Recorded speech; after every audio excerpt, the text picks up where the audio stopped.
Welcome, everybody. We've got a nice small group tonight. We're glad you're here. This is the third workshop in our grant writing series, which is hosted by the Economic Development Department here at Federal Way. We thank them very much. So our topic tonight is going to be Beyond the Check, Navigating Post-Grant Success. We know that many folks in our audience have been newer to grants and maybe haven't gotten any grants yet, so we brought in a guest speaker to help make this topic exciting and help give you some encouragement that grants do exist and you can get them. So I think that most of you here have been here for the few workshops, but we'll introduce ourselves again. I'm Ariana Garfolo, the Senior Grant Writer here at Collaborative Partners Initiative, and Angela Silva is with me here tonight as well. Hello. Angela is our CEO and founder of CPEN. Yay. Yeah, we just passed our 4th year anniversary, so we're excited. You know, it can happen. So we're living our own dream here, and I'm glad that we can share, our knowledge with you. Thanks for being here tonight. Regardless of football. Now that is commitment. Yeah. Yes, yeah. we just realized Seahawks, that right? we may have had a scheduling conflict with the Seahawks game. They didn't run their schedule by us. Okay, so before we get started, we'll just do a few quick questions to get to know you who are here, if you don't mind participating. So there's a QR code on your table. If you scan it with your phone, you can let us know what your organization type is, whether you're a nonprofit, a small business, a government, or other. And even if you've answered before, we do appreciate if you also answer again, because it's good for us to have this information. So far, we've got 2 nonprofits. It's been great to see a mix of nonprofits and small businesses here. Yes, and just scan the QR code on the table, or you can type in the code for menti.com. Which is also on the paper on the table. Wonderful. Hey, we've got Pretty critical small mass. on the screen. All 4 organizations. Oh, good. Equal tonight. Nonprofit right. and small business. Yeah. All right. Love Exciting. it. All right. Also, how many grants have you applied for? 0, 1 to 5, 5 to 10, or 10 or more? We've got majority, none, and 1 to 5. Awesome. Anybody else really want to tell us? We're missing one group. Okay, there we go. 5 to 10. All right. Yay. Okay, all 4 groups represented. Thank you. All right, and we've got one more. What is your role at your organization? You can just type that one in and it will pop up. Yeah, I think in some of our previous presentations, the running title was president. So let's see what here we go. What the top word is tonight. All right, we've got president and owner. Anything else? Volunteer. Lackey. Good. That's awesome. Yay. All right. Thanks for participating in that. So we'll do a quick agenda first. So our first section, we're going to go over understanding the requirements of after getting a grant. So what do those look like? In that section, we'll have our guest speaker that I mentioned.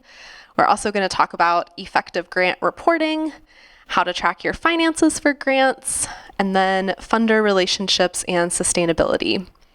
Okay, so we'll start with understanding post-grant requirements. All right. So first, we want to introduce Kenneth Moultrie, who is here with us tonight. Kenny is the leader, the founder, the creator of the awesome Where Do They Go Foundation, which is located in Tacoma. Kenny's got lots of experience working with unhoused populations. He created Where Do They Go in 2021 with pretty much no funding. So Kenny is really a success story from starting with not much to getting to great things. He got several grants, 2 grants recently, went from $30,000 to $766,000, which was just recently awarded, which is super exciting. So we're very excited for Kenny. Kenny. So Kenny, why don't you come on up and chat with us? Yeah, stand wherever you want. So yeah, tell us a little bit about what you do, what the foundation does, and then we'll get into some questions. All right, so my name is Kenneth Moultrie, and I'm CEO of Advanced Mental Health of Washington, which is a behavioral health program for profit, and as well as the founder of Where They Go Foundation, which is a nonprofit organization that specializes in emergency housing, supportive housing for the homeless. And our whole vision is providing behavioral health services to the homeless. What we believe is that the current system is a broken one, and that there are true gaps in the continuum of care, and that our homeless, the problem is getting worse. And so what I did was I've been working in the field for like 15 years, and my focus was crisis prevention and housing. And working and doing that, what I saw is that about 80% of individuals who are homeless end up going to ERs, detox centers, crisis centers, treatment centers, and about 80% discharge back to homelessness or into a situation that is harmful, like shelters, tiny home villages, hotels, where harm reduction is being practiced and not therapeutic community. And so what I did was I worked with a county crisis center called RI International a couple years ago. And I got a couple houses, and I started working in the homeless encampments and took 300 homeless people out of the homeless encampments and got them inpatient treatment and into housing. And what I would find and learn in that whole work was, one, it's a lot of work, and two, it's almost impossible for a person who's chronically homeless to get into an inpatient treatment center, and that an inpatient treatment center is really the only avenue out for them. I'm talking about a person who really wants to recreate their life. There's a big difference between people who still say, hey, I just want to be sheltered and I still want to I don't really want to use any services. And we have those places, right? We've created housing first, we've created harm reduction, and that allows a person with low barrier come in as you are, not a lot of expectations on you. But that also creates a person staying down there and not using services, not getting any better, and usually they sit on a service until it dries up and they're in the same shape they started in. And so what I saw was, especially in crisis centers, people were being stabilized and they were like, I want more. I want to be a mother, because they have a moment of clarity. They're mentally stable and they're off the drugs and they begin to dream again. And what we saw is they wanted to go back home. They wanted to be mothers and fathers, and they were being discharged from these places of help back to homelessness. Because when you're homeless, there is nowhere to go. Most organizations that house people, they require money. And I know Pierce County, there's none of that for housing. So what we did was we created these houses, and we began to take people off the streets and run them through crisis centers and detox centers and hold them. And so in order to get into treatment, you have to be medically cleared. Any severe dental problems, those have to be addressed first. You have to be mentally stable. You have to have your medication. You have to be detoxed. You have to have an assessment, and you have to get a bed date. How do you do that when you're mentally unstable and strung out on fentanyl and unhoused with no transportation? So it doesn't happen. So they show up in places like ERs, detox centers, and crisis centers, where they're given 3 to 5 days to get stable, and then they're discharged to places where people are actively using, and the vicious cycle continues. So we did a program called 1090, took like 300 people through that process, got them into treatment, got them housed for great success, and that's where I learned it's a lot of work. So what I did is I created an inpatient treatment center for the homeless with immediate access. One of the biggest gaps we have is when a person has to wait. Time kills the homeless. And if you tell a person that's ready to right now that come back in 2 weeks, and when the bed's ready, you probably want to be able to find them because the dope man showed back up. They've been moved on to a different encampment or whatever. And so what we need was right now services. So Advanced Mental Health, which is a combination of a behavioral health program and a nonprofit organization called Where They Go Foundation, and combined it's called the Tacoma Project. And it's a 76-bed facility and a 23-bed facility. And what we do is a homeless person can literally knock on the door and walk in and begin. with zero barriers, regardless of their situation. And then we have primary care, we have psych, we have doctors, we have nurses, we have mental health providers, we have SUD counselors, we have peer counselors, we have case management, we have housing, and they're able to be there up to a year and get completely rehabilitated. And in that process, they're also connected to housing. And after it's all over, we have a facility they can live for free, work with a case manager, get a job, go to work, save their own money, because you must empower people. And how you empower someone is you help them become responsible. And how a person can be empowered is when they're housed, they start making their own money. They come reach out of their pocket, not a city or a grant or somebody's voucher, but out of their own pocket, money they work for, they go pay for their own rent. And now you just empower them. So that's who we are, as far as what I do. Amazing. Thank you, Kenny. Yeah. Yes, that deserves applause. So yeah, thank you. Thanks for telling us about that. I think now maybe if you want to talk to folks a little bit about, so, I know recently you've gotten your first grant. You just got a new one, but you had gotten one, last year as well. So keeping in mind, these folks in the room, and then also folks that might watch this at home later, because we're recording these and then share them out. So most of our audience is folks who have never gotten a grant before. Right. So what was that experience of getting that first grant like, and what advice would you give to people? What are some takeaways? Sure. The first one is don't quit. My first 6 grants, I thought I was the best, had the best grant writer, beyond everybody in the room wasn't doing what I was doing, and I didn't get any of them. So don't quit is the first one. The other, there's, I think, 2 keys to grant writing or to getting a grant is sustainability. Your program has to be able to survive without the grant. And so if you have another form of funding outside of that grant, you have a very good chance of getting it. And the other one is what separates you from everybody else you're competing against, being unique, right? And what I learned is that we have to identify gaps in programs and in service. And whatever your mission is, look for those with a similar mission, because that's who you're competing against, and to find out what they're not doing. And that was my whole thing, was identifying gaps in service. Yes, ma'am. This question probably not more about grant, but about your activity as organization. You talk about people who are in need and how you help, but have you thought to be connected to home family child cares? Because I had some families, homeless families, and they have kids and parents are in trouble. Grandparents are helping. But have you ever thought to make connection with home family child cares? Why I tell home family child cares? Because their environment is more like home.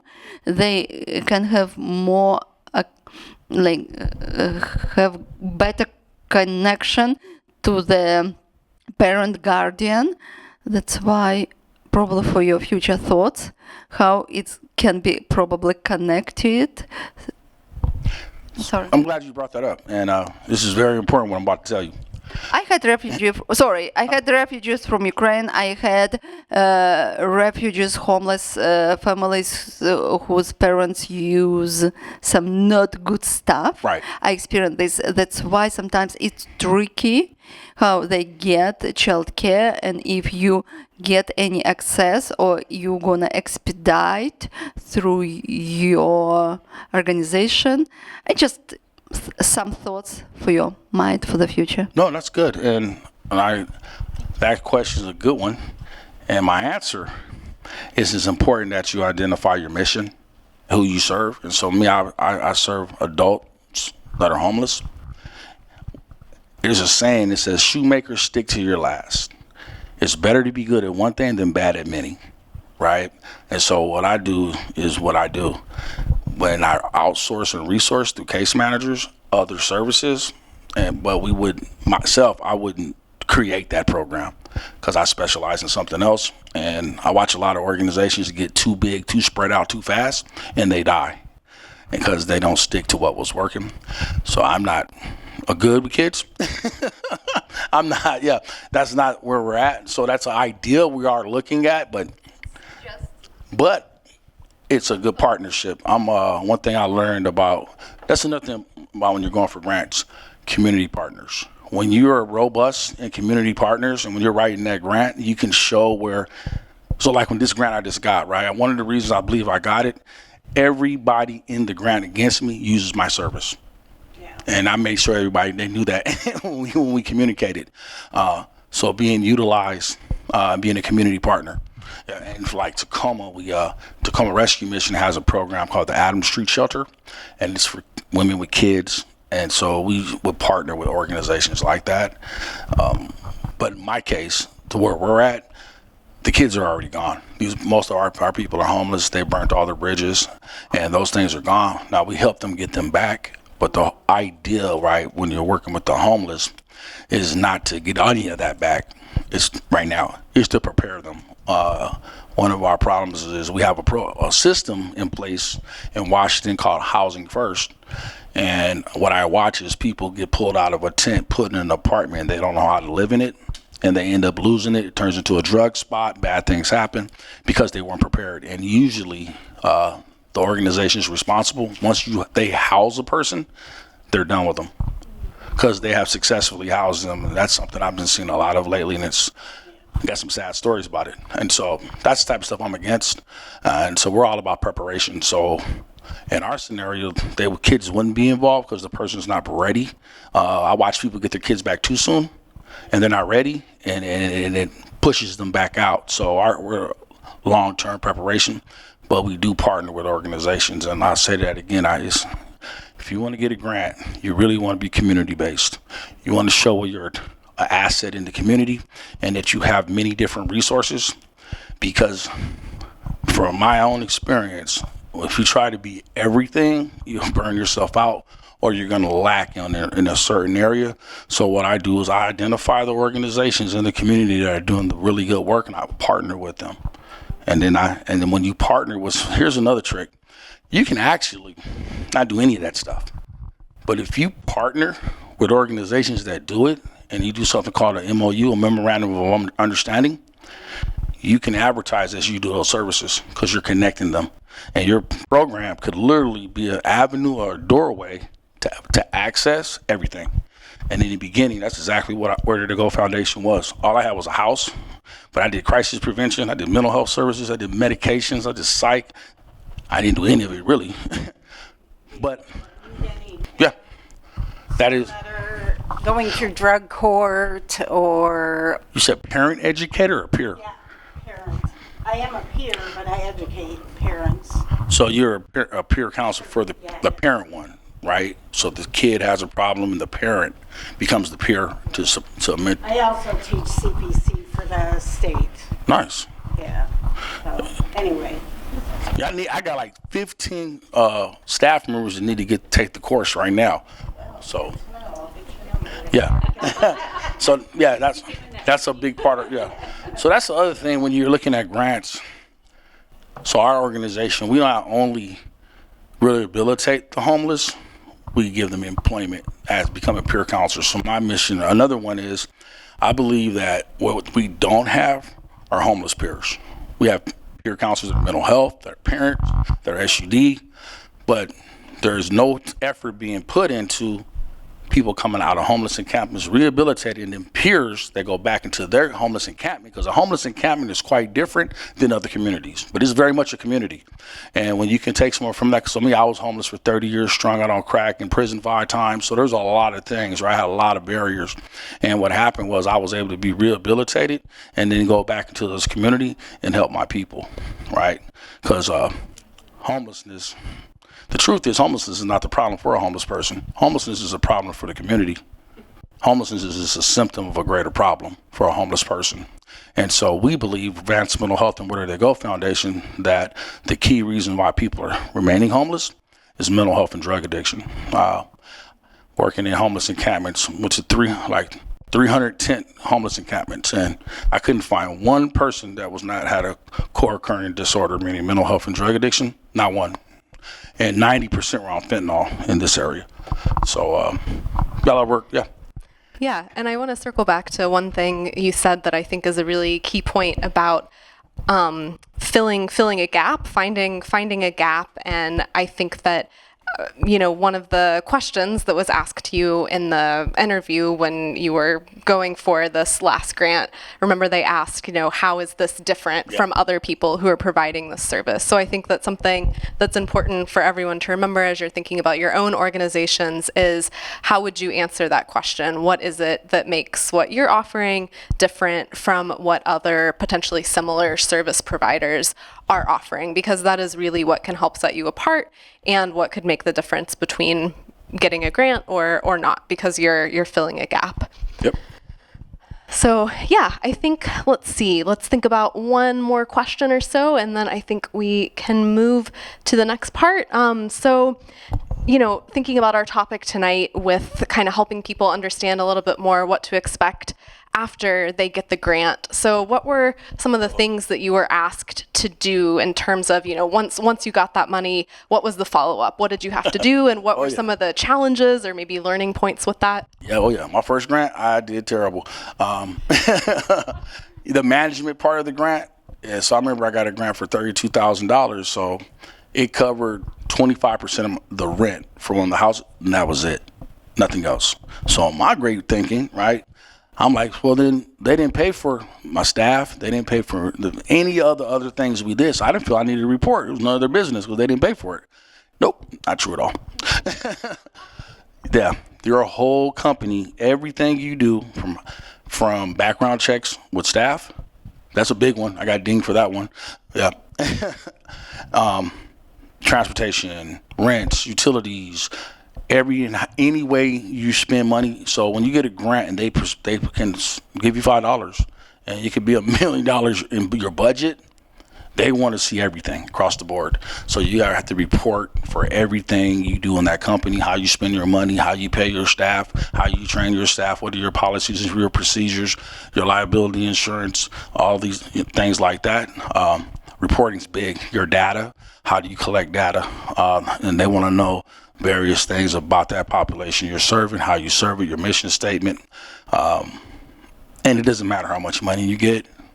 I didn't think I'd get any other grant after that one because they want everything. So that's the big one when it comes to grants. Well, yeah. And so thankfully for all you guys, we're going to go through some of that stuff in this presentation today. I see we have a question. You said that you had like some kind of oversight or someone came to you when you made those mistakes. What was that kind of thing like? So it's like an auditor, or I can't remember what the person's title was, but they were from the city of Tacoma, and they pretty much were the person that came in and audited everything you did. And they go check by check on what that grant entails and what you're supposed to do and how you did it, from your bank statements to how you filed your taxes, how every penny was spent. And then the reporting process is intense. If we're working with the demographic I work with, they want to know race, age, male, female, what zip code they were in, things like that, sexual identity, many different things that they'll come up with. And based on the grant, everyone has their own requirements, but it's going to be a whole lot. Nobody's giving you money without some requirements. All right, so thank you so much, Kenny. That was really amazing. I think we'll keep moving through the slides. We might call on you if you're going to stick around. We might ask you some more questions, but thank you so much. Yay, Kenny. Moving into our next part of our presentation here. So Angela is our expert in compliance. So I'm going to kind of now ask Angela some questions because she is the expert in helping organizations manage grants. So I think the first thing we should talk about is different post-grant requirements, just helping people understand more about what they should expect. So maybe if you could give an overview of some common deliverables, how people find out what those are. Let's start there. How do people know what they need to do and what are some common things they might need to do? Yes. So reflecting back to our grant sleuth presentation, you should be kind of sniffing this out before you even submit your grant, right? So the way we find out what would happen if I got this money, sometimes that's in the proposal announcement or the proposal guidelines, right? It'll tell you, okay, we're gonna read the proposal guidelines. It's gonna tell us this is a good grant for us. We're eligible. This is how much money we can ask for. This is how much time the grant could be for, like a year maybe. And then it can say some reports are required, no reports are required, etc. So really skim that well and make sure you know what you're getting into. It's not just the dollars you get, it's what you get with those dollars, as Kenny said, right? So he got like a $30,000 grant from the city and extra love, right? Just for $30,000. So if you feel like you're ready for that extra love, great. If you're not, sometimes it's okay to pause on a grant and see if it comes around next time, right? So I would say sleuth it out in the beginning to see if you can manage that grant if it comes in. So the other way you'll find out, let's say you get your grant, we all got a grant, that's why we're here, right? No football, we have our grants to manage, okay? So you have a grant, you're gonna be looking at the what we call an award letter, or something that tells you you got a grant and these are your requirements. And so read that letter well. There's usually some time in between when you get in a grant a notification and you send in hopefully a signed or you've acknowledged the grant agreement. And sometimes the funder will ask for a signature. So please don't sign something you haven't read, right? Because once you sign it and they sign it, that's what you're bound to over the grant. So sometimes during that process too, there's negotiation. So maybe it says you need to submit 4 reports and you can say, well, can we get away with 3 or maybe 2? Or can I submit a written report? Can I submit a verbal report? Can we have a conversation or a meeting? So sometimes they'll be flexible of how you want to tell them what you're doing. They'll also tell you if, when you have to submit those reports. So you'll find out about it in the award letter. You usually get if you have a grant that's not just a check in the mail, you're going to get some sort of grant manager or grant contact at the funder. And then, not all grants require reporting, but just food for thought. What you don't want to do is be reminded by the funder that you had a past due grant report, right? So if you want to go after a grant and you get a grant, keep your commitment with the funder that you get your report in on time. Put that on your calendar, prepare for it, because by accepting that grant, you have a relationship with the funder. And they are kind of rating you on how you're going to do with the money and your project. So think of it as a reputation with the funder. So if you get the money and you never tell them how you spend it, or if you get the money and you forget to spend it, right? They're going to be like, well, why would I want to give you money in the future? So it's very important to make sure that you understand the grant requirements before you apply, understand them when you read the grant agreement, if there is an agreement, and then make sure if things go awry, like remember, we just came out of COVID not too long ago, right? The world was upside down. So in that time, funders were flexible. People had to make changes with grants. So if you find that you may not meet a deadline or you have to change something, let your grant manager know at the funder's office that you need to make a change before you make the change. In this case, it's not good to just do it and ask for forgiveness. Okay. Did I answer your questions? Yes. Okay. Yes. Thank you, Angela. Okay, let's see. Okay, well, I know not many of us have received grants in this room, but does anybody, I can't remember, of our participants, do you have something you want to share, a challenge? Oh, sorry. I worked for a nonprofit for 7 years, and we were family peers, meaning we met individually with youth and parents.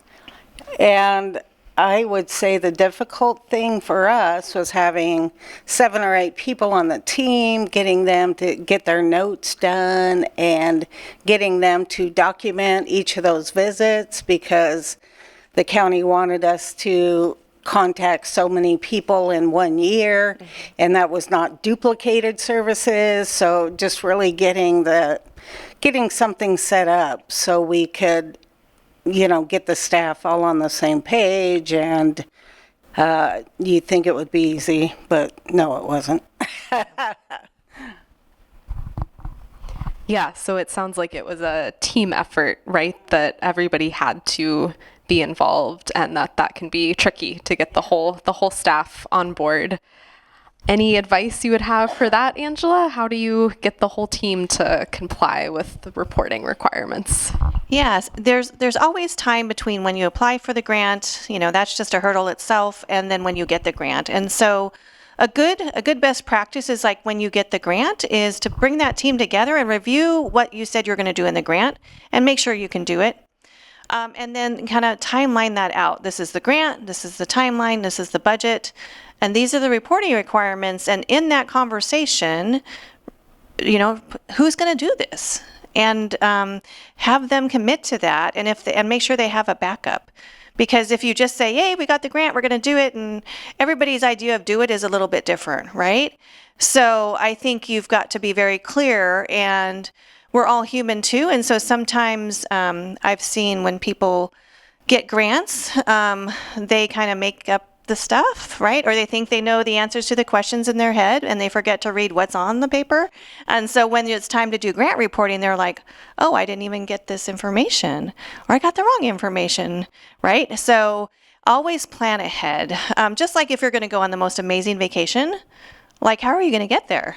Are you going to get there by, walking, driving, train, plane, automobile? Who knows, right? So all those steps you would do to get to your dream vacation, the same thing with laying out what you need to report on your grant. And don't leave any stone unturned, because with 8 people in our example here, everybody's so busy, we might miss something that's super important. So, yeah.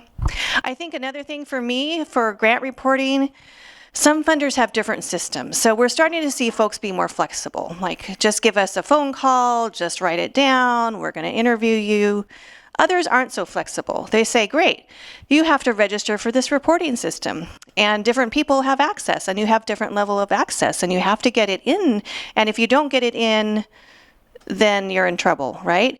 And so what I've seen is sometimes if people are waiting till the last minute to get the report in, the system's down, they can't get the report in, and then they're stuck and there's nobody to call. So again, plan ahead, try to submit your reports early if you can. If you've had a change of staff or you don't know how to log into the report system, ask ahead of time. So that will just make the funder respect you more. You're making their job a little bit easier as well. Any other examples for reporting, Kenny? Mine's just saying, like me. So for me, what I learned is that I don't want to do none of it, and get someone like Angela to do it. No, especially if you're trying to run your company like us. We're super busy, and when I tried to manage the requirements to have a grant, it was a lot, and so that's why I connected with Angela and her team. It just takes so much stress off you, and you're not trying to cram at the end and make up stuff. So yeah, get help in that area. Get a specialist. I'm really big on a lot of our success was understanding what our weaknesses are. A weakness trumps a strength any day of the week, and we have to identify that. That's where people fail at, is when they don't embrace their weaknesses and they try to do something they're not good at. And I understand what I'm really good at, and I understand what I'm really bad at, and I go get the experts always, right, to handle the things I'm not good at. And because of that, right, I have a very successful company. It ain't because I'm this intelligent and amazing guy. It's because I know what I'm not. And so I really encourage you to get the specialists to handle, especially with grants, the management of that grant. Yeah. Well, how did we meet, Kenny? Through another one of their clients. Yeah. The Rise Center. So yeah, Kenny worked at the Rise Center. We worked with the Rise Center. And Kenny's like, I have this grant from the city. I'm like, well, let me know if you have questions. And then the months went on, and he was still working with the city to try to get this money. And I was like, oh my goodness, it's $30,000. What are they doing? And then here, and kudos to Kenny. I think, I'm glad this is on tape. So the city of Tacoma just went through a whole slate of providers, and most of them did not get the money they asked for or did not get money. Kenny got most of all the money he asked for, and he had a 2-year grant, and they condensed it to 1 year. So I was like, I don't know, Kenny has the secret sauce, but they were like, they saw Kenny and they were like, this is amazing. And he was very humble when he presented. So the city of Tacoma does interviews for people that they want to know about more of their grant, right? He had 3 minutes, right, to tell people about his program after he submitted his application.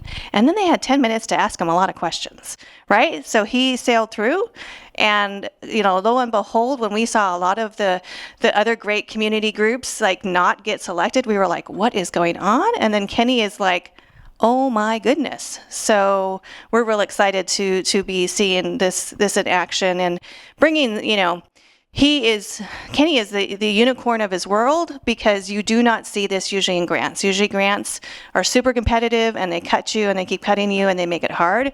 But Kenny is really, really just an exceptional leader, and his group is amazing as well. Yeah. One thing I will say, Oh, of course. sustainability. When I started my company and like we opened our treatment center side 6 months ago, and we've already generated over $3 million in profits in our for-profit. That supports the nonprofit, but having another revenue stream outside of a grant makes they will go with you a lot quicker if you can show you're going to be okay without the grant, which is hard, but having other ways of creating finances for your company when you're pursuing grants you have more action to getting that grant when you're just showing sustainability outside of the grant. Yeah, that's a good point, because funders want to see that they're not just going to put some money into something and then the program disappears after the grant funding is over. All right, so let's talk a bit more about effective grant reporting. Okay, so as Angela has mentioned, and as Kenny has mentioned, there are reports that need to be submitted after a grant. So let's see. I think Angela has talked a bit about this, but Angela, do you want to talk a bit more about what happens if your grant runs into a challenge, a setback, something changes? What are the things? How would you handle that and communicate that with the funder? Yeah, and a lot of funders want to know like how it's going to work. And so you would think that just like, you want to tell them everything worked perfectly and everything's on time or ahead of schedule, and whatever you said you were going to do, you exceeded that by 200%. That's not right. Okay, so grants want to know like how this is going to work in the real world. And they want to know like if you experienced a challenge or a setback, how did you overcome it? Like, how did you problem solve?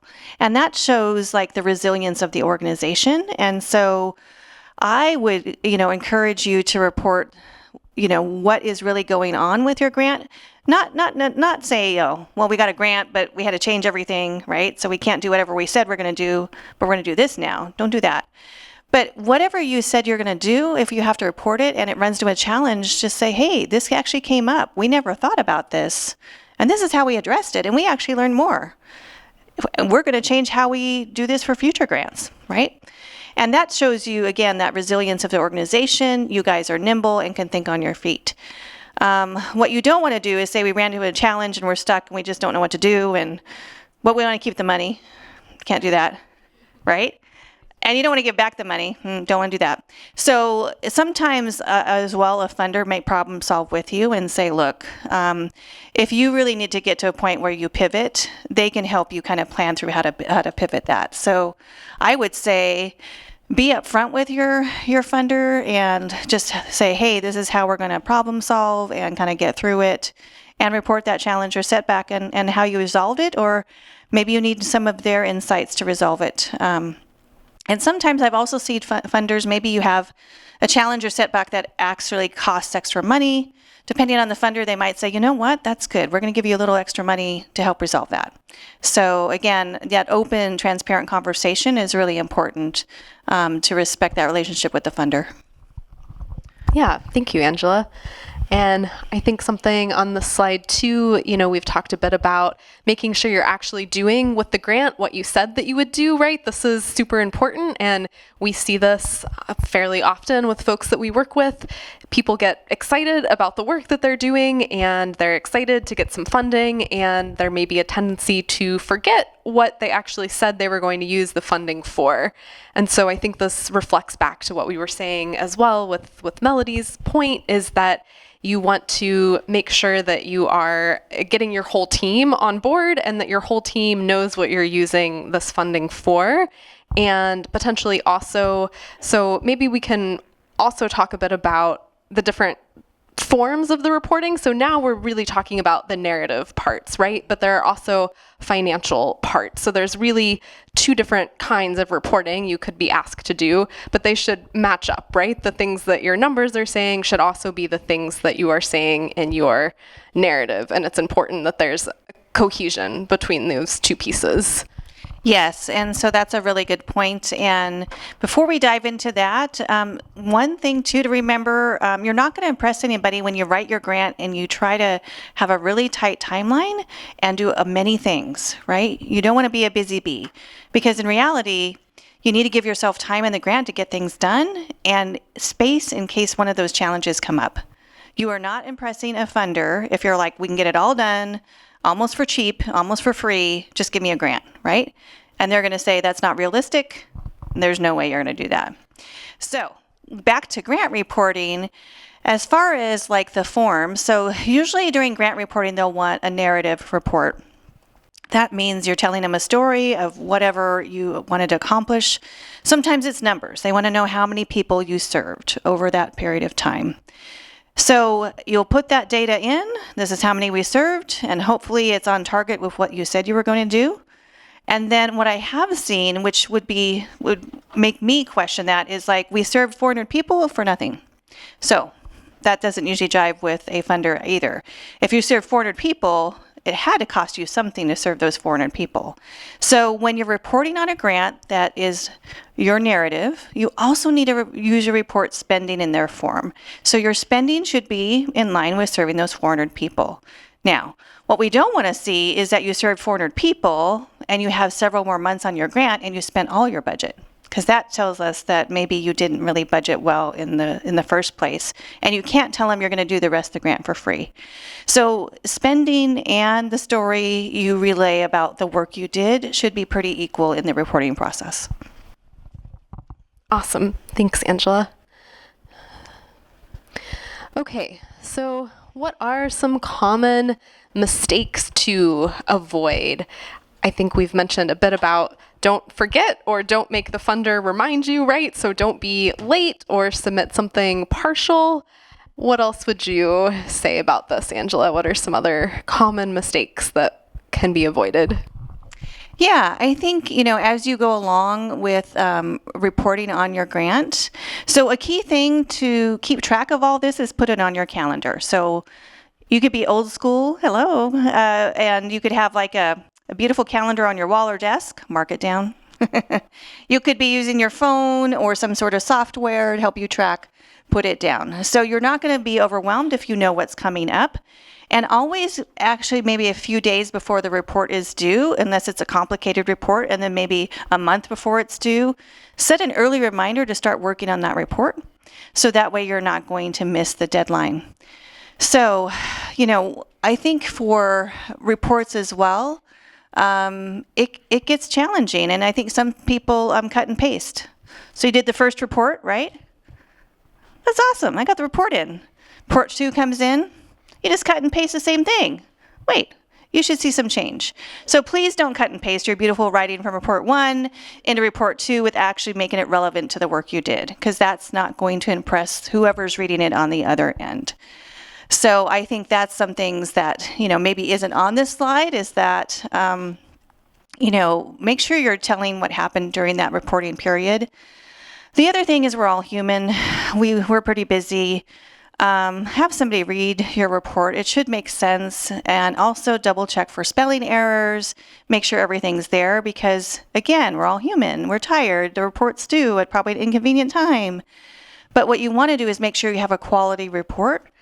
And depending on the type of grant you do, when you get this monitoring visit that Kenny said, they're going to want you to see the report you submitted, that was submitted on time, and they might want to review it on the spot. So that report might be open to other people besides the funder when they're looking at how you're doing as a funder, recipient of funds, or a grant recipient.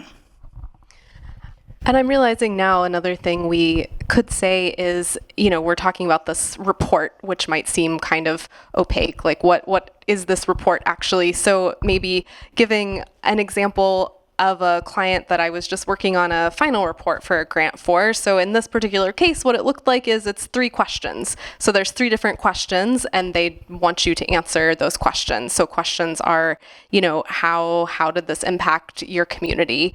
There was a question about sustainability. How will you make this sustainable in the future? So just to bring this idea of reporting it back down to earth, a lot of times what it means is there are specific questions that you're answering. And this can be different for all different kinds of grants, but typically it's questions, And so you can think back to maybe our first session as well, when we were working on our elevator speeches and things like that, of just using clear language, being descriptive, and just describing the work that you've been doing. So the same things that you've learned about grant writing, you can also apply for grant reporting when you're answering those questions, and also making sure that you're answering the question. We talked about that in our first session as well. Okay, so section 3, finances. Nobody likes talking about finances, but we'll see if we can give you some helpful information. So the slide has a lot of text on it. I'm not even sure if I can read it. Okay, so what are some best practices for tracking grant finances? I'll let you take this one away, Angela. What would you like to tell folks about this? Yeah, and Kenny, feel free to chime in, right? Okay, so grant finances. So yeah, the money has to follow the words and the spending and your project timeline and your deliverables. So you might be just starting out. I mean, Excel is great. I would caution against paper-based systems unless you have a very simple grant and just a few things to do. Because over time, paper goes missing, and we're not sure how to account for things, and then we have to start figuring out, like, how do we get this receipt? How do we don't want to make things up, but how do we kind of close the gap there? So we encourage people to at least have like an Excel document. If you're managing finances, so money in or money out for a grant, we encourage people to use like a QuickBooks system or something simple, because that will help you in the long run. And a lot of these financial systems these days are automated. So they're going to automate, connect to your bank if you have that, or a credit card. Or if you're paying people, they're going to show you the expenses, and you can also track the money coming in. So I would say that would be ideal. If you're not there yet, Excel has great templates. You can probably Google like a grant tracking template. There's sometimes free versions of certain tools. If you're a nonprofit as well, check out TechSoup. So TechSoup is a great resource. They offer like free or low-cost software or resources. Also, you can see, like, I believe Google and Microsoft and other people are making tools especially for nonprofits. So see what's out there. I believe Salesforce even has a smaller program for nonprofits that's free. And that will help you track finances and grant reporting deadlines. So we'll go down this list a little bit. Regularly reconcile your records with bank statements. Kenny mentioned bank statements. So ideally, if you have grant funds, what we recommend is you track them in a separate bank account from your other funds to operate your nonprofit or business. Because what happens is that sometimes you'll get a bank statement and you'll be like, was this charged for my grant or was it for something else? You want your bank statements to be as clean as possible. And if somebody's going to audit you, you don't want to show them everything, right? You want to show them what they need to know, and they need to know about how the grants are tracked. And they may ask for more, but at least you can show them clean books. Because people start asking questions when they see discrepancies, right? And usually when they find one, they're going to find another. They're like bunnies. You don't want to have bunny discrepancies in your math, right? What you want to do is just have, I have no bunnies. We're great. Okay, so break down expenses by activity or project phase. So you will have a budget for your grant. Your budget may have categories unless it's unrestricted funding. If a funder gives you a $5,000 check and says, God bless you, do whatever you want with this $5,000, there's no reporting. If a funder gives you a lot more money and you have categories you said you were going to spend, personnel, or maybe you were going to go buy pizza for youth, or you're going to go on a camping trip for youth, or something that is going to cost money, those expenses will be broken down by category, and they'll want to know how you spent those monies, right? So having a tracking system is going to save you, because you can be like, yep, here's how we spent the money by day, by quarter, by month, etc. So multiple grant awards. You are successful. You are Kenny times 10. Kenny's your inspiration, right? So you have 10 Kenny grants and you're like, oh my goodness, I have to manage so many projects. So same thing, if you have a QuickBooks system, right? Or if you're using Excel, you're going to have multiple tabs. So you're going to be able to separate those grant awards. In QuickBooks, you can separate it by a numbering system, which we call classification, or customer, right? So in CPIN's world, we have customers that are customers, and we have projects that are customers, and everyone has a specific name, and we can zero in and see how the money looks under that project. That's how we track it. That's the same way you should track your grant awards. So pretend you have your favorite puppies, your favorite pets, your favorite grandchildren. If you have 10 of them, they're all going to have a different name, and hopefully dress differently, and hopefully not be twins, right? And we want to make sure we can keep track of everything succinctly, because your funders are going to want to know about their grant. But sometimes when they're monitoring, they want to know how you treat all grants. So it's better to have them all cleaned and separated out, so you don't have to get them jumbled and be like, oops, this expense was for that, sorry. So that will keep you out of hot water, especially if you get audited. So if you get audited, what is auditing? Auditing is actually good for us. It's a nerve-wracking word, but it is good for us, but it helps you see what breaks down in the way that you're managing your grants or your systems. And so if you're tracking all along, you shouldn't have to worry about an audit. If you're just like, what's an audit, and haven't tracked it all, then that's going to be concerning, because the auditor or funder or whoever's monitoring you will say, maybe you shouldn't get a grant, or maybe you need some time to get cleaned up. So always be ahead of the game and prepare for that. Okay, other questions, Ariana? Thanks, Angela. Something I thought of that maybe we could mention, I know in our previous weeks, folks were asking whether they could charge the expenses for grant writing to the grant, which we clarified that you cannot. However, it might be worth mentioning that it may be possible for you to charge if you do want to have a third party come in and help you. If all this seems really overwhelming, there are organizations that you can hire that can help you with this kind of stuff, and that actually can be charged to the grant, right? So that could be something that if you feel like all this seems like a lot, you may not have to do it all on your own. You might be able to use a portion of that grant, and that's something you would plan ahead for. You would put that in to your grant budget, so something to keep in mind there. Yes, we do see some organizations outsource some of these more administrative tasks. So some folks might have a bookkeeper on there and charge that administrative cost back to the grant, because they're helping them keep track of those grant expenditures. We've also seen some newly funded organizations. Sometimes they can put in a compliance partner to help them track everything while they get their policies and procedures in place. And some funders will want you to provide that capacity support. And we've also seen some funders have it within their own toolbox to say, hey, you're a newer grantee. We're going to provide you support in these areas because we really love the program you want to do, and we want to help build you up as a grantee. So try not to Kenny's point, know what you're really good at and know what you're not good at. You will not do anyone, including yourself, good by trying to do it all, right? And so if numbers and reports make you nervous and you can't sleep at night, try to find someone to help you with that, right? And take that burden off you, because you are good at the program you said you want to run, not at doing everything. Good point, Ariana. Kenny, anything to add? No? Not yet. No money? Okay, good. Grant funding? Yes. What about scanner for receipts? Do you have any good suggestion? So scanning receipts, you can do that easily with your phone. I believe you can upload that to QuickBooks as well. There's probably other apps.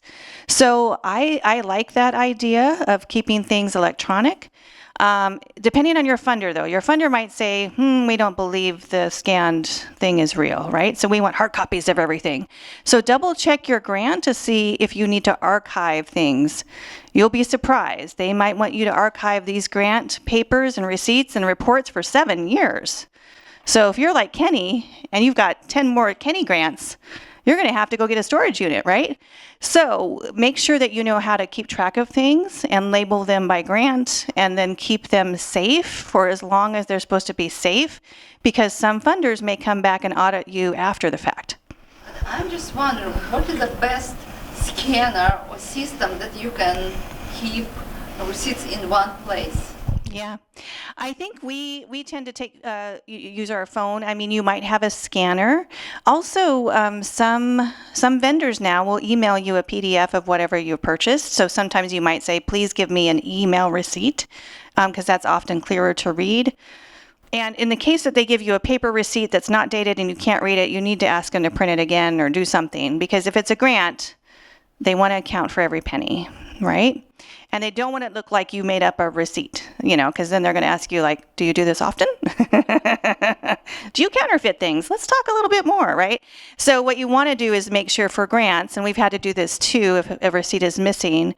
And I know Ariana, she's been all over the wonderful state of Washington. Even when we try to buy donuts, we have to be like, Ariana, please tell the bakery we do need a receipt, right? So I think, just insist on that. And if you tell the vendor that you're working with, we have a grant, please get me a receipt. They'll accommodate you. So I would ask for electronic receipt if you have that. And you can always scan if you have a scanner at home. Sometimes a library system offers scanners, or your phone. So that's, I think, a few things that we've used. We've tried like smaller printers and scanners, but sometimes they're iffy and they eat the paper, which doesn't help either. So try to see. And FedEx Kinko's is always available as well. Make sure you have a clearer copy of what you had. Awesome. Thanks, Yeah. Angela. Ooh. Okay, so if nobody doesn't, well, I'll ask first. Does anybody have any other questions about budgets, finance, any of that stuff before we move on? Okay, so let's talk about funder relationships and sustainability. This section is probably a bit more fun than talking about receipts.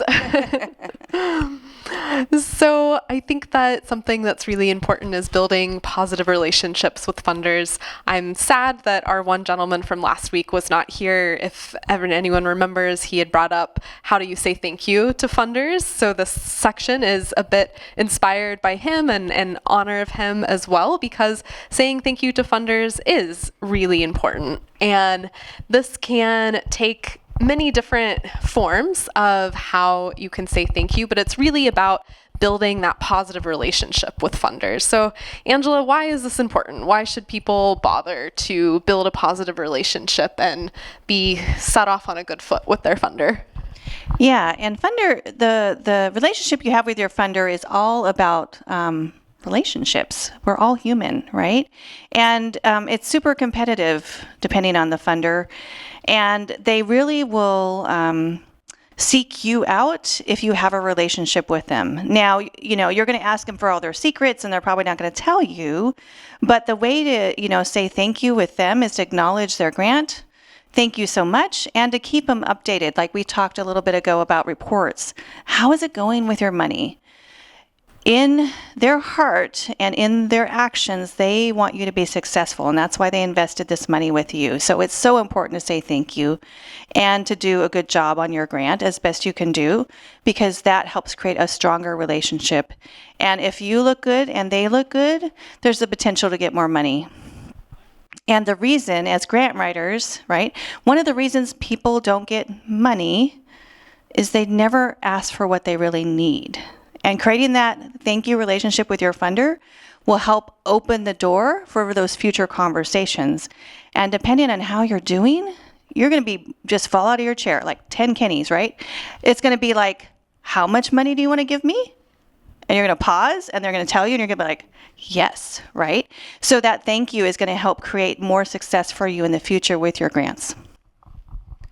Yeah, and maybe something we can point out too. So you've mentioned that when folks receive a grant, they're likely going to have a grant manager or some sort of contact point at the grant, right? So would that be the person? Like, I guess maybe the question is who would someone think if they get a grant? Who do they go to with that thank you? Is it the grant manager? Is it the owner of the foundation? How would these thank yous be directed or communications? Yeah, you're going to have a grant manager assigned to you in some cases, and you're going to say thank you very much. I think some funders will have a way to say thank you for them. They're very formal. They'll say you can use our logo or not. If you say anything about your grant, you're going to have to say these things about your grant and acknowledge us this way. So some are very formal on how they want you to appreciate them. Some of them will say, please tag us on social media. We want to be in your business. We want to be your best friend, and we're going to be at every event. So some funders are just wanting to be really connected to you. So get a sense of like how that funder wants to work with you. And some funders are super busy. Like if you get a federal funder, they're like, hey, we're busy. Thank you for thanking us, but we don't have time. So in case, unless you're on fire, please don't reach out, right? You got it. So you'll get a sense of how to work with that funder. And just keep acknowledging them and tell them they do a good job, because usually what they hear is like, just give me more money, right? They usually don't hear, thank you for what you gave me. So I think that will set you up for success. Yes, we have a comment back here. Yes. Sometimes they really want you to use their logo. Yep. They want to see their logo on any banners, any street signs that you make. They want to be sure that an MC script includes, we really thank the supporting groups that include whatever. And I have seen that where you have to do the documentation afterwards, and they actually want to see pictures, or they want to see what we're presenting to the world. And that's a good point. They might want to see it before you present it, right? Because you've acknowledged them. So they want to approve everything.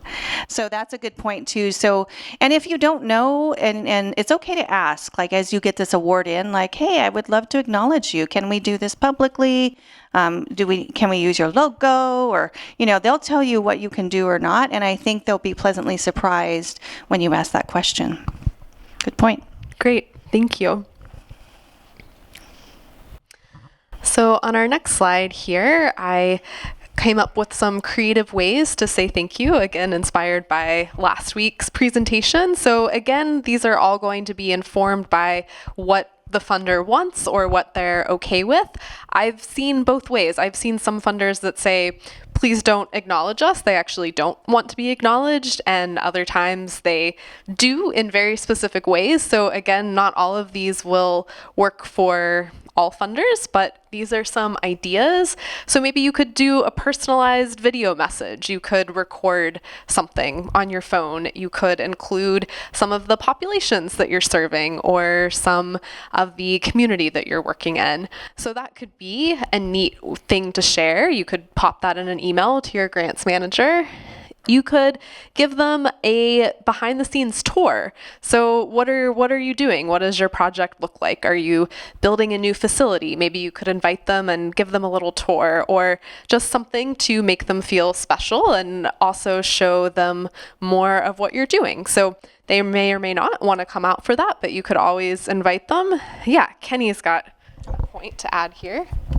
So one thing that I think really got me over the top from my last grant is there's good enoughers who do the bare minimums to complete their grant, and then there's the overachievers. And so like when they gave me the 30,000, I was required to do 50 people. I did 150 people. And so being an overachiever, it really sets you apart, because what I see is a lot of agencies, they're just trying to meet their quota, whatever their expectations for the grant was, and that keeps you very common. There's nothing. One thing about pursuing grants, you got to be special, you got to stick out, you got to be extraordinary, you got to be unique. That's one of the big questions. What sets you apart from these other 50 agencies that are just like you on paper, right? And so we got to show them that we're different, right? And so being an overachiever, it speaks volumes. And I think that it's a lot to do with my success. Is I've always outworked everybody, and if you're going to be successful in the grant game, you gotta outwork everybody. And so, That's great. Yeah, thanks for sharing that, Kenny. So maybe some other ideas. You could put a thank you page on your website.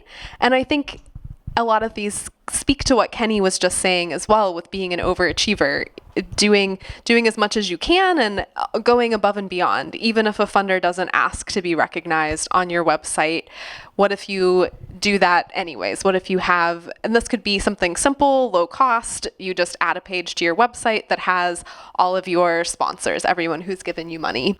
And that could be a nice way to make them feel special.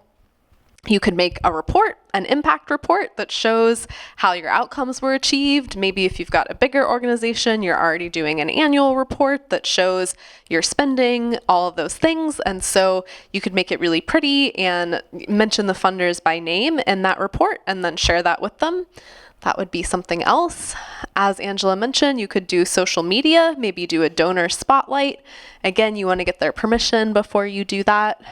If you're holding an event, you could recognize them at that event. So maybe you're doing a fundraiser dinner, something like that. You could bring them up, thank them publicly. That is something that funders like sometimes, is that name recognition. If you've got a big dinner or gala or something going on, mentioning the funder's name could be something that makes them happy.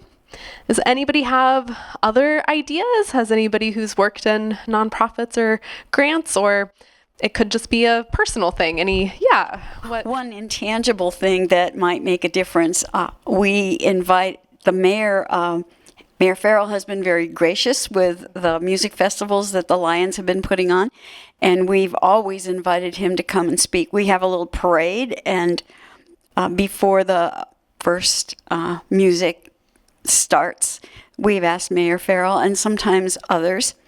We've also done proclamations, Oh, wow. which are kind of fun within the city. And that's more, anyway, that shows appreciation, but it also is publicity. Yeah, that's so great. What's a proclamation? We were doing Make Music Federal Way for 5 years, and we had to write, I wrote a proclamation based on a few others from other cities. In Vermont, they actually have Make Music Vermont. Make Music Nashville, but we wrote something very specific to Federal Way being one of the most diverse communities in the country, and how representing Federal Way with different kinds of music and inviting so many different cultures to participate, something along that line. And the proclamation was that Make Music Federal Way would be, I don't remember the last sentence, but the mayor and the council signed it, and you get some publicity. They also did it for Juneteenth. They have proclamations, and there are several others during the year. The Daughters of American Revolution accept one for Constitution Week. Such a great idea. And what a great legacy, because you can refer back to it. Right? Yeah. That's amazing. Thank you for sharing that. Any others? Yeah, Kenny. One thing I learned is that when talking to funders, it's important to not seem like it's about the money. Money is a tool. It's not the mission. It's not the purpose. And really be strong on your mission and what drives you and your passion. And make it clear that money's just a tool. Especially as a nonprofit, right? We have missions and we have purpose. Well, we're not for business, for profit companies, right? We're about providing service, care, love, and compassion, and these type of things. And we don't want to be seen as money chasers. We want, that, and so that's important. Yeah, thank you, Kenny. Okay, I think, I forgot to switch the slide. So the slide, I was asking you ways to say thank you. So I think that's our last slide. I think we have some time for questions, or is there any other things you want to bring up, Angela? Yeah, and one more comment too about saying thank you for money. And we've worked with some groups that they were grumpy they didn't get enough money. And so because they got a little bit of money, to me, any money is good, but they were like, that's not enough money. And they were grumpy. And I was like, but say thank you. And don't turn the money over. Don't give it back. Right? And so just remember, be earnest in your thank you, even if it's not what you expected, because it might be less, but it might be a lot more. Right? And I think just being humble for that opportunity. Grants are competitive. You don't get them because you're a human being on this earth, right? You were selected, or your organization was selected for the grant, so be thankful for it. And if it wasn't ideal, then, well, there's more times. There are so many grants out there, you cannot live enough lives to apply for them all. So there'll always be another opportunity. And as Kenny reminded us, well, he got told no a lot of times, right? But look at him now. And so that's what we hope that we are going to build towards in this success with you. And we have 3 more sessions after this, not tonight, don't worry, but 3 more sessions after this to talk about fundraising and how to build that donor campaign, whether you're a small business, you're a nonprofit, and it's all about relationships. And if you haven't done your 150-word statement, get ready. We're going to go back to that. So we're going to have the next 3 sessions with myself and Linda K. Briggs, and we'll be giving you some information there. Awesome. There really didn't seem to be a moment. There's going to be, the King County is going to have $100 million a year dedicated to several new things related to arts, historical, cultural, and also building equipment and technical. This is going to be going through for culture, and they're planning it for 2025. And maybe you guys could take a picture of this and put it for next time you meet, because it's a lot of money, and they want to have at least 25% be allocated to nonprofits and not-for-profits that are outside of Seattle. Amazing. Thank you. Thanks for sharing that. It's your inner grant sleuth. You're following the money before it even got here. Nice work. Other questions? Yeah, and feel free. Also, Kenny is still here, and he's a great resource. So if you have a question that you want to direct to Kenny. Great. Okay. Any questions for me, for Angela, for Kenny? What else are you dying to know? Right, all good. Got money. It's been exhausting, all this grant reporting and budgeting and auditing. No, we really appreciate you being here. And thank you. And Kenny's here too as well. I feel like, when I'm trying to figure something out, I always look to like who's done it before me, or who can I, be my mentor. And Kenny mentioned that he had mentors along the way. So always reach out. He's so available and accessible, and just wants to give you all the secret sauce he knows on how to help you with your organization and your grant seeking. Well, thank you all so much. Appreciate you being here.